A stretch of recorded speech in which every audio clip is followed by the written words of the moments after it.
Right. The scripture that we'll be looking at today is Proverbs 3, verse 6. It'll be a short exhortation. If you can turn to it in your phone, just so you can follow. It's Proverbs 3, verse 6. You can do it verse 5, but I'll start from verse 5. It says, trust in the Lord with all your heart, and lean not on your own understanding. In all your ways, submit to Him, and He will make your paths straight. Right? And in light of this scripture, and considering this scripture, what does this mean for us? Verse 6 says, in another version, in all your ways acknowledge Him, and He will make your path, and He will direct your path. Now we see that key word, acknowledge Him. What does that word mean? Does it mean to say, oh yeah man, you gotta go to the same way, it's same word, yeah, believe them reading, believe them praying. Okay man, that can stay away so I mean stay away. Is that acknowledging it? When we are driving, before drivers here, or you see a red light, to acknowledge the light would not mean to see the red light and go through it the same way. But acknowledge it would mean to actually obey and stop at the red light. So after that, pull you over and say, you did not acknowledge the light. Yes, you see the light. You realize they're red. But you must say, never acknowledge it, you didn't obey. No. It says, in all your ways, acknowledge Him. Not only just to consider what He would do and consider your actions in that very moment and say, maybe God will go on this to me, and then you continue. But it would mean for you to say, alright, this is my way and what I want to do. And that's God's way and what God wants me to do. And what He wants to do through me. Which one never proves. Now putting God first would mean putting Him even before your own desires. Even before your own way of thinking. And that's why another scripture says, lean not on your own understanding. Right? Because we might think our way is right in our own eyes. But when we look upon God's word and His ways, it's wrong. Another scripture says that as well. Right? You might think our way is right, but it really leads to death. So now when we're talking about acknowledging God, we're talking about learning His ways, and not just learning His ways to have in our mind and we don't mind, but actually put it to use. So you don't say Him say, oh, you have to go to this. You don't say no to this, and you still go to it. You're not like this. You're just aware of it. So you're aware of the life when you still are running. And a lot of times, we get caught up in life and that's how we kind of relate to God.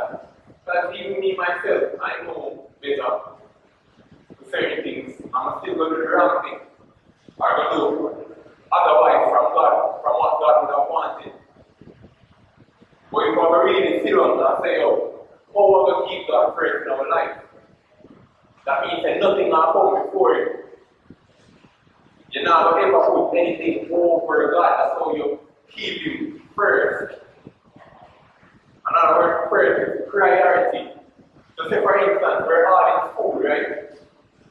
Now school is your top priority, I feel. Or your work probably the top priority as well. But if you're in school and somebody says to you as a man, say, yo, our football is up every day. So you have to think about that, you have to consider your options. If you go play football every day, where do you get time to study?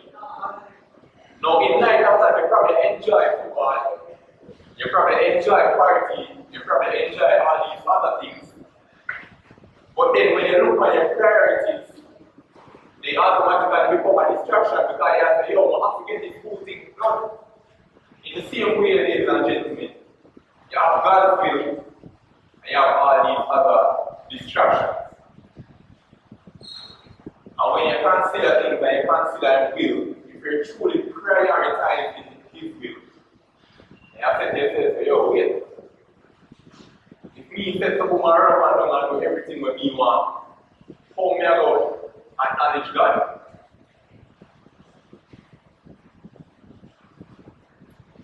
And then it begs the question, what in your life are you acknowledging instead of God?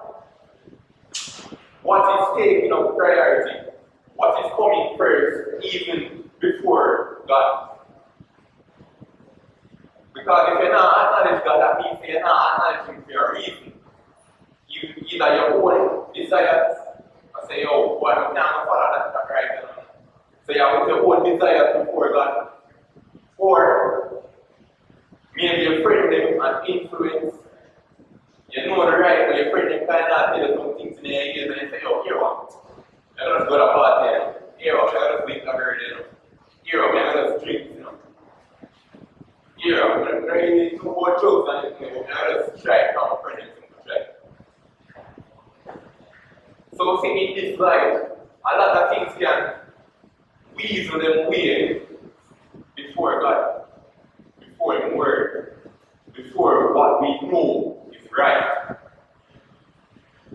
And in the second part of the scripture, it says, if you do put God first, and if you do acknowledge Him, then He will make your path straight. Ladies and gentlemen, in this life you can do almost anything you want.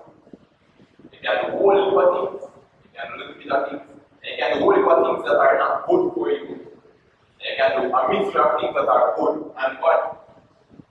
What may I try to say is, in this life you need direction. Without direction, you're almost purposeless. You just go into motion. Anything will come to you, just take it, and you just go through it.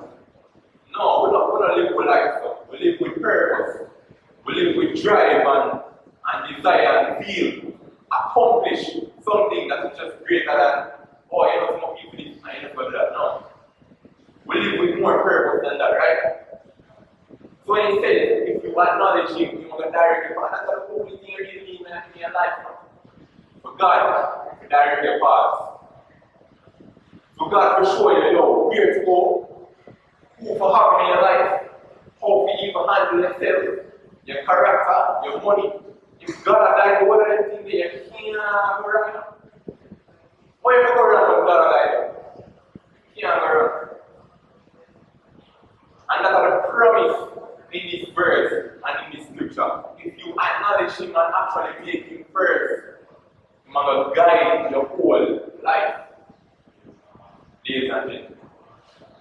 I don't know how much you trust your family, or maybe your friend, or even yourself. But who will you trust to guide your life?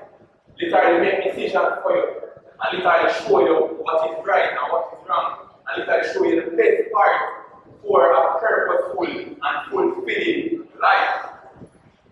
Who you will trust to give that type of control over you? Who you will trust to submit yourself to like that, in that capacity? You have to think about that. And whoever you're trusting to do these things for you, even if yourself, that is who is first in your life. When we look online and say, only what influencers, and we talk to ourselves in our mind can tell me a whole heap of things where it might not be the best way we live. So sometimes, ladies and gentlemen, it's good to take a step back and say, oh, wait, and evaluate how may I live my life, who am I in my choices, who am I submitting to, who am I acknowledging when may I live. May I follow my own desires? So my desire tell me, say, yo, I'm really looking nice, I'm really happy.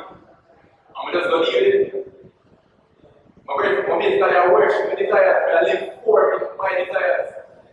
And that's how all people live. They feel something and they just go straight ahead. No moral, no nothing. But I am here to tell you, Scripture, given by or created toward the man we make with the person, the being that created us. You say, yo, put him first, acknowledging in all thy ways. Not to say that you'll be perfect, ladies and gentlemen. Because you have bad ways, not just good ways, well. So you say acknowledging in all thy ways, not just the good ways, the bad ways too. So yo, we feel lustful today. We bring down the left, we tell him about it, say yo. Father, I don't feel like watch something. So I know your words say. Father, I don't feel like look on a girl. But I know your words say no. Father, I don't feel like step up the bread and after but just let it up. But I know your words say no. And when we try, when we use that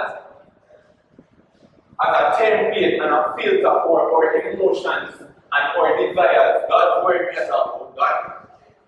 When we use the word as a filter for our emotions and our desires and our plans, then we find ourselves steering towards righteousness, steering towards His will for our lives. So, ladies and gentlemen, it's really up to you who you are going to put first. What is going to filter out your life choices? When there are pivotal moments in our life, you say, oh, you can be anything I want, them always say that's not true.